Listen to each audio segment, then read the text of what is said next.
I married an Irish girl who gave me good children, and I taught her to cook rice and use the spices that I liked.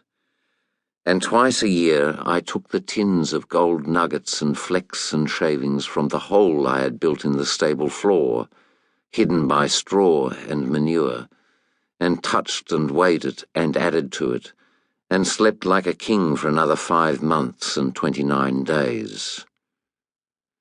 But now I am only cold and restless bones.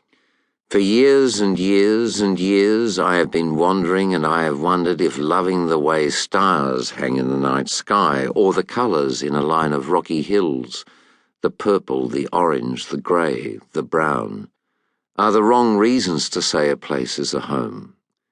Perhaps I should have gone back to the noisy village and the wet heat and the rice fields and the rumblings of war, and been content with nothing, and then I might have slept peacefully forever. Who is to say?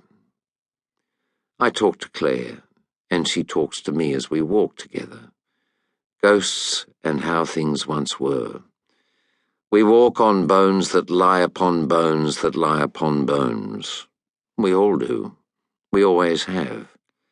When I was a boy trotting along the bullock tracks and through dry, dusty grasses to reach the promise of gold, I was treading on bones, the bones of men and women and children, monstrous bones from lumbering creatures long gone, infinitesimal bones from vanished seabeds, invisible fish bones on a limestone wave. Turn the world upside down and shake it hard enough, and the bones will tumble and fly. Sometimes I go much further. I visit the closing downtowns, the empty houses and buildings. I visit where towns once were, and where now there are only empty homes and mud or dust, and weeds growing through the roads and the wooden verandas. I see the ends of the stories of lives, and I tip what I see into the dreams of those I know. Claire and Robbie. Poor Robbie. But never Antonia Adams. She has always seen everything. She has always known.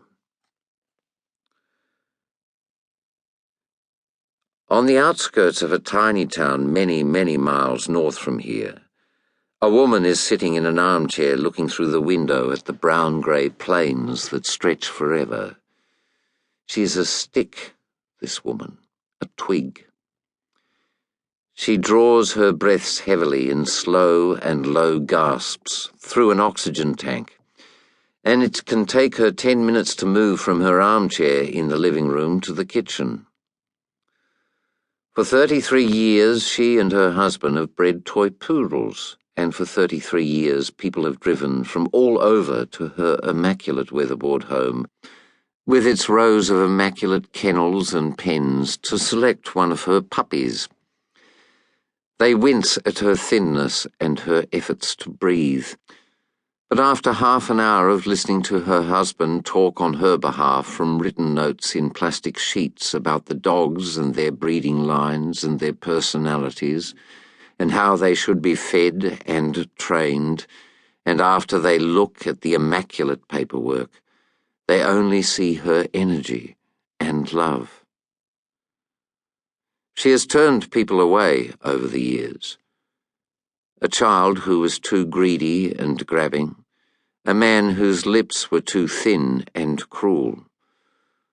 All her life she has loved her husband, the view of flat grey-brown plains through the living room window, and the dogs that unravel and roll at her feet every morning from the joy of being alive. Now she has been told that she and her husband will lose their home, and the view, and the dogs, and will be compensated with a 1-bedroom townhouse in an inclusion zone town 230 kilometres away.